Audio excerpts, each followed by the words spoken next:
안녕하세요, 일렉트로캠입니다. 오늘은 테슬라의 슬픈 이야기. 요즘 슬픈 이야기를 너무 많이 하는데 주식이 무려 장중에 11% 넘게, 이제 애프터까지 하면은 뭐 13%인데요.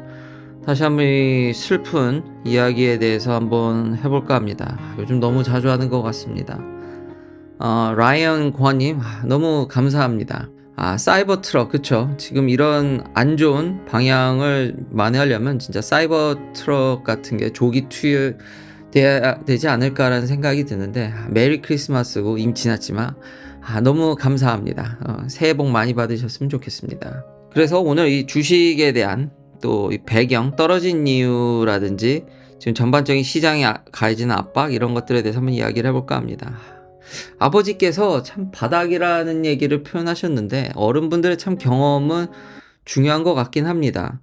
그게 RSI 지수가, 그러니까 과매도라고 하죠. 한글로 찾으면. 그러니까 오버소스 트레시홀드를 지금 돌파해서, 그래서 아마 바닥이라는 얘기를 하지 않으셨나라는 생각이 드는데, 더 떨어지고 있죠. 펀더멘탈에 그게 영향이 조금 있어 보입니다. 그러니까 주된 이유가 사실 지금 보면은 내년이죠. 그러니까 올해 어느 정도 공장이 셧다운되는 거는 플랜돼 있었고 휴일이 있으니까. 근데 내년에도 뉴 이어가 있죠. 그래서 저도 그러려니 했는데 그게 생각보다 더 길게 쉰다라는 겁니다. 그러니까 원래 지난번에는 한 3일, 2일 이렇게 쉬었을 겁니다. 그러니까 그게 길지 않았습니다. 그러니까 테슬라도 안 쉬는 게 아닌데 그때 휴일에는 그 기간이 짧았다라는 거죠. 이번에는 꽤 깁니다, 이게. 이거는 확실한 것 같아서요. 그러니까 내년 얘기니까요. 그러니까 펀더멘탈의 이게 영향을, 내년에 수요가 줄 것 같은 뉘앙스가 많이 보입니다. 근데 원래 다른 중국에 있는 자동차 생산 공장들이 이만큼 쉬었었습니다. 그러니까 테슬라가 엄청나게 그동안 생산을 했다라는 거죠. 이제 다른 회사들도 지금 셧다운이 되는 것만큼 이제 테슬라가 쉰다라는 게, 그러니까 이것에 있어서 이제 고속 성장을 못하는 게 아니냐. 중국 내부 수요가 떨어지더라도 수출을 하면 된다 그랬는데 이 정도로 셧다운 되는 거 보면 수출에도 영향이 있지 않나라는 생각이 듭니다. 그리고 많은 사람들이 자꾸 BYD랑 비교를 하는데 그건 좀 비교가 좀 잘못됐다라고 생각을 하는 게, BYD는 플러그인 하이브리드가 주력입니다. 그러니까 순수 전기차가 아니기 때문에 거의 내연기관 엔진이 들어가는 겁니다. 그래서 절대적 비교는 좀 어렵고, 지금 같이 나온 게 니오도 지금 그냥 자유낙하를 했는데, 니오 CEO가 좀 중국 내 수요에 대해서 되게 우려를 표현하고 있습니다. 테슬라 FSD 베타가 중국에서는, 이게 온리 미국이기 때문에 전기차에 대해서 지금 전방위로 압박이 가해지고 있다라고 보여집니다. 뿐만 아니라 이제 리비안도 연 저점을 갱신해 버렸고요. 루시드도 뭐 당연하고 뭐 바닥을 뚫고 들어가고 있는데요. 아마 내년에 전기차 수요에 대해서 우려가 굉장히 큰 것 같습니다. 중국뿐만 아니라 미국도 그렇다라는 거죠. 그러니까 S&P에서 내놓은 이제 배터리 보고서입니다. 그러니까 따끈따끈하게 크리스마스 이후에 나왔는데, 이제는 테슬라가 차량 가격을 깎아도 되지 않을까라는 생각이 듭니다. 그렇다고 해서 마진이 그렇게 그러니까 나빠지진 않을 것 같긴 합니다. 떨어지게 하겠지만. 왜냐하면 원자재 값이 확실히 이제 프레셔를 받는 모습이 확연히 보여지고, 코발트 가격이 이제 내려가기 시작했습니다. 진짜로. 그리고 또 하나. 이 중국에 대한 전기차 보조금도 굉장히 약해지고 있죠. 사실상 이제 끝나가는 추세인데, 이래저래 좀 혼돈의 모습이 보이긴 하지만 보조금도 줄어가서, 그래서 테슬라가 그만큼 깎은 게 아닌가 싶은데, 확실히 수요에 대해서 많이 내려가는데 중국 정부가 어떻게 할지 참 궁금하긴 합니다. 그리고 배터리의 이런 프리커서들을 보면은 하이니켈에 대한 프리커서들이 지금 내려가기 시작했습니다. LFP보다 더 빨리 내려가고 있고, 지금 배터리 생산량을 보면 이렇게 플랫됐습니다. 이게 중국의 생산량을 보면 좀 내려간 거는 그때마다, 중국은 확 사회를 조이기도 하고 열기도 하니까요. 근데 지금 배터리 가격이 심상치가 않습니다. 생산량이나 이런 것들이. 그러니까 전반적으로 전기차에 대한 수요가 감소하고 있다라는 거죠. 그러니까 이거를 불러일으키려면은 테슬라가 빨리 차량 가격을 내려야 된다라는 생각이 듭니다. 원자재 확연한, 더 나아가서 지금 배터리 프리커서들의 가격이 하락하고 있다는 모습이 보여져서, 그리고 높은 놈부터 먼저 떨어지죠. 인산철이 지난번에는 하이니켈 대비해서 61%가 쌌는데 근데 811이랑 비교가 아닙니다. 이거 보면은 622인데 뭐 811도 크게 차이는.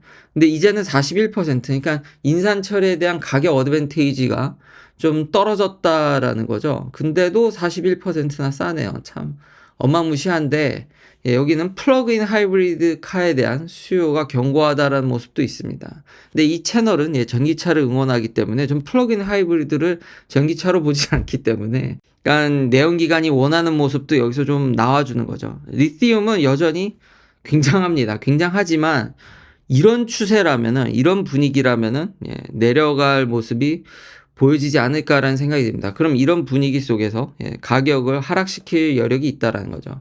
참고로 제가 모델 Y를 5만 불이 안 될 때 샀습니다. 롱레인지를. 근데 지금 6만 불이 훨씬 넘죠. 그러니까 지금 7,500달러 깎아주는데 여기서 가격을 유지하고 텍스 크레딧을 이제 받게 되면은 15,000달러를 깎는 거고, 주정부에서 더 도와주는 게 있으면은 제가 산 가격 근처로 오기 때문에 수요가 그러면 어느 정도 불러일으켜지지 않을까라는 생각이 듭니다. 그리고 이런 지금 프리커서 가격 하락은 배터리를 공급하는 특히 한국 회사들한테도 썩 좋은 모습이라고 보여지진 않습니다. 그러니까 전방위로 지금 전기차에 대한 프레셔가 굉장히 많이 가해진다.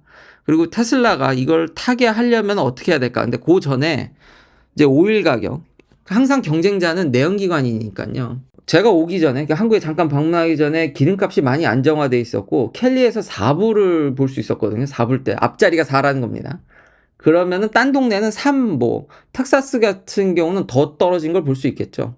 그러면 기름값이 이제 안정됐다고 생각을 해서 또 그러면 이제 기름차가 더 팔리게 되죠. 그리고 예전에 영상에도 제가 여러 번 상관관계에 대해서, 계수에 대해서 많이 얘기를 했습니다. 기름값과 전기차의 판매량은 지극히 비례합니다. 기름값이 오르면 전기차가 확 팔리고요. 기름값이 좀 이제 리세션이 온다고 하니까 안정화되면은 이제 그냥 꼬그라지는 거죠. 근데 전에도 얘기했지만 여기는 비탄력적 상품입니다. 기름값은 언제든지 불만 붙이면 제가 뻥튀기 될 수 있다라고 누니 얘기를 했고, 지금 이런 기사들이 나오고 있거든요. 다시 한번 오일 마켓이 불리시될 그런 것들이 빌드업 되고 있다라는 거죠.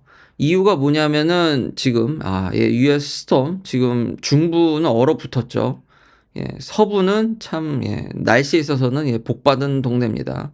이런 걸 피해가니까요. 구름 사진까지 보니까 텍사스는 겨울에 좀 쌀쌀한 편이지만 이 정도는 아닐 텐데 무섭습니다.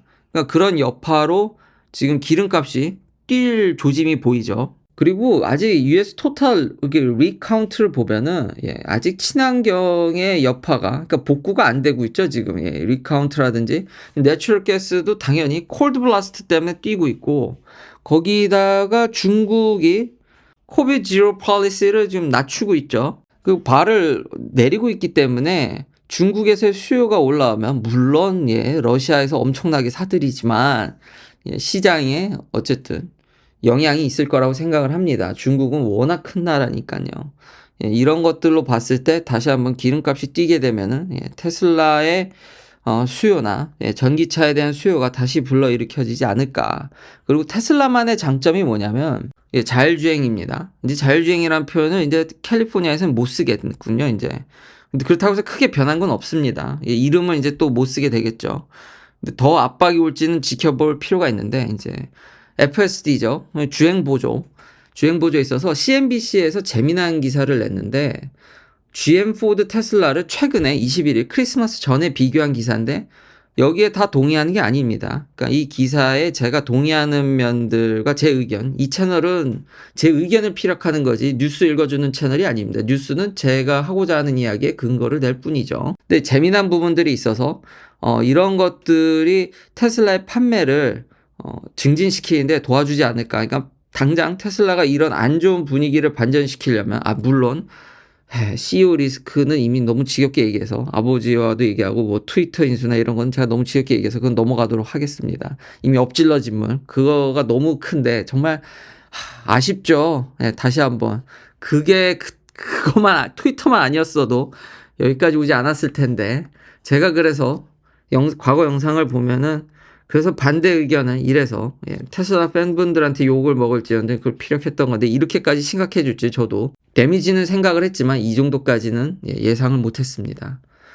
그리고 인핸스드 오토파일럿에 대해서 맛을, 그러니까 테슬라는 경험을 해보지 않으면은 아버지와의 대화에서도 얘기를 했지만 이걸 느껴보지 못하기 때문에 30일이면은 제 생각에 충분하지 않을까.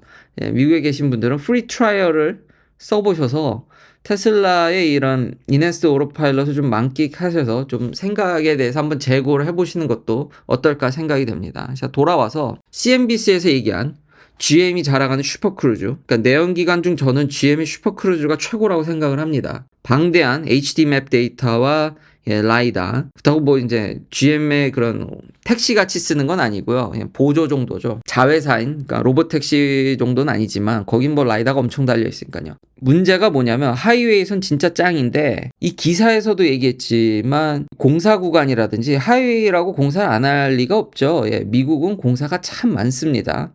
한국의 하이웨이는 진짜 도로 퀄리티는 미국에 비해서 월등히 낮다라는 걸 제가 여러 번 얘기한 것 같습니다. 근데 미국은 정말 대부분 주에 살아봤는데 많은 큰 주에 도로는 진짜 그렇다 보니까 HD 맵으로 커버가 안 됩니다. 그래서 컨스트럭션이라든지 템퍼러리 워크 존이라든지 이런 데서 대응이 개판이죠. 그래서 중간중간 사람이 개입해야 될 여지가 생깁니다. 그러니까 성능이 떨어지죠. 그렇다고 해서 뭐 계속 테슬라처럼 핸들을 올리라는 건 아닙니다. 근데 좀 불편하죠. 이런 게 좀 아쉽다라는데 저도 절대적으로 동의하고요. 이래서 HD 맵이 데이터는 오지게 먹는데 다 하는 거는 좀 어렵다라는 게 제 의견입니다. 이게 단점이죠. 그렇지만 많은 사람들이 이 시내는 안 되거든요. 지금 GM의 슈퍼크루즈가. 그럼에도 불구하고 테슬라보다 낫다라고 생각하는 일반 소비자분들이 꽤 있습니다. 간혹 제 채널 댓글에도 웬만큼 하는데 테슬라하고 격차 많이 줄어졌다라는 등. 왜 그러냐면은 손을 안 댑니다. GM은 핸즈프리로, 그러니까 아이 트래킹으로 핸즈프리, 이것도 뭐 100% 안전하지 않습니다. 이거 또 얘기하면 이거 길어지니까 핸즈프리를 대놓고 광고합니다. 그러니까 하이웨이에서는 손을 떼라는 거죠. 그래서 여기 보면 2-30분 공사 구간이라는 걸 만나기 전까지는 웬만한 도로에선 정말 편하게 간다라는 거죠. 그러니까 테슬라보다 성능이 떨어짐에도 불구하고 GM의 슈퍼크루즈가 더 낫다라고 생각하는 사람들이 적지 않습니다. 여전히 저는 양쪽을 다 보고 있기 때문에 이걸 알지만, 그러니까 이런 부분들, 그러니까 테슬라도 빨리 여기서 그래서 테슬라의 FSD에 대해서 단점으로 지적하는 게 내깅이 너무 심하다는 거죠. 자꾸 체킹을 하라고 그러고 손을 좀 얹어야 되고, 저도 근데 이제 이 차와 동화가 돼가지고 저는 그냥 아주 편하게 손만 살짝 얹어서 그러니까 여기에 익숙해진 거죠. 제가 굉장히. 그러니까 너무 편하게 쓰긴 하지만 여기에 익숙해지는 데까지 러닝 커브가 너무 큽니다. 그래서 단순히 한두 번 몰아보고는 이게 뭐야 라고 얘기하는 분들도 반드시 있거든요. 지금이라도 일론 머스크도 과거에 좀 얘기를 했는데 이번에 V11에 빨리 GM의 슈퍼크루즈 같은 모습을 보여줘야 됩니다. 확연히 더 낫거든요. 그 나은 점을 소비자한테 더 이렇게 잘 체감하게. 어차피 지금 다 아무도 완전 자율주행이 안 되는 상황에서 사람들의 제가 얘기하는 그 소비자의 편한 경험에 기여를 한다라고 생각했을 때 너무 체킹을 자주 하라고, 그러니까 내깅이라고 표현하기도 하는데 이걸 너무 불편하게 보수적으로 세팅한 건 알겠지만 GM 같이 할 필요가 있다. 충분히 내부에 카메라로 트래킹하면서 GM 같이 못 해줄 이유는 없다고 생각을 합니다. 빨리 이게 되면 사람들의 생각이 더더욱이 바뀔 거다. 지금 완전 자율주행 목표로 계속 소프트웨어 업데이트를 하고 돌아가면 V11도 영상을 올리겠죠. 그거보다 더 중요한 게 저는 완전 이 GM 대놓고 광고를 한다니까요. 핸즈프리. 훨씬 더 낫다라고 이 CNBC에서 뉘앙스가 그런데 이 체키는 하루빨리 없어져야 되지 않을까. 최소 고속도로만이라도 없어지면은 소비자들이 훨씬 더 돈이 안 아깝게 기꺼이 더 지를 겁니다. 지금은 이거를 잘 쓰는데 러닝 커브가 너무 큽니다. 그리고 GM의 슈퍼크루즈에 대해서 이 기사에 대해서 포드는 얘기하지 않겠습니다. GM보다도 떨어지기 때문에 GM에 대해서 이 가격이 사람들이 또 이런 얘기 하지 않습니까? 주행 보조는데 $2,500만 내면 되는데 얘 뭐 EAP 하려고 그러고 FSD 베타 다 쓰려면 $15,000인데 이건 동의하지 않습니다. 기자가 이거 직접 차를 안 사본 것 같습니다. 그리고 GM이 전에도 얘기했듯이 언론 플레이를 좀 했기 때문에 캐딜락을 예를 들었는데 얼마 전에 제가 캐딜락도 해드렸죠. 결국은 $2,500 이 패키지를 넣기 위해서는 상급의 차를 사야 되기 때문에 나는 베이스에다가 주행보조만 얹고 싶은 데가 안 됩니다. GM은 결국은 크게 FSD 베타 가격과는 큰 차이가 없다라고 생각이 듭니다. 결론적으로 이제 원자재의 확연한 내림세가 보이기 때문에 빨리 핸즈프리, GM과 같은 핸즈프리와 가격을 깎는다라면은 내년에 좀 판매량을 높게 유지하지 않을까. 지금 주식이 과매도에다가 지금 중국 공장의 오랜 셧다운, 이게 미국에도 여파가 있을지, 그러니까 판매량은 다시 한번 이건 펀더멘털의 영향이 있기 때문에 치명적입니다. 그러니까 하루빨리 판매량의 이런 계속 고속 성장을 위해선 가격 하락과 주행 보조에 있어서 핸즈프리, 그러니까 좀 더 소비자의 더 나은 편한 경험, 얼마나 FSD 베타 할 때 규정 속도 이상으로, 사실 이렇게 얘기하면 범법을 지르는 것 같지만 커먼 스피드죠. 해도 평가가 소비자한테 이렇게 경험에 맞춰져 있게, 편한 경험에 맞춰져 있듯이 하루빨리 핸즈프리가 돼야 된다라고 저는 생각이 됩니다. 긴 영상 시청해 주셔서 감사합니다. 다음도 테슬라 콘텐츠로 찾아뵙겠습니다.